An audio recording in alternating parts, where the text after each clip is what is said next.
یاسمین دولتова لباسهای تنگ و تنوک یا نیم برهنه پوشیدن زن از گناهان کبیره بوده، چون این زن در لعنت الله گرفتار است. تو باشی همین لباسهای تنگ و نیم برهنه را رکلام داری، از الله نمیترسی؟ از پیامبر خدا به تو پیام دارم، آیا میپذیری؟ در روایت مسلم آمده است که پیامبر خدا درود خداوند بر عباد میفرماید: دو گروه مردم از اهل دوزخند که تا حال آنها را ندیده ام. یعنی آنها در زمان پیامبر خدا نبودند، بعداً آنها میبرویند.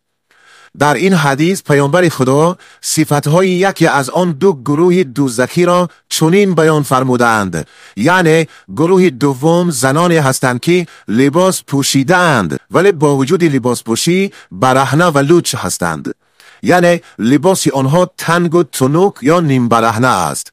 در دوام حدیث می‌فرماید چنین زنان داخل جنت نمی‌شوند و حتی بوی جنت هم در مشامشان نمی‌رسد. روایت مسلم. این سخن پیامبر خدا است، نه سخن من. پس مواظب خود باش که مبادا از جمله چنین زنان دوزخی باشی.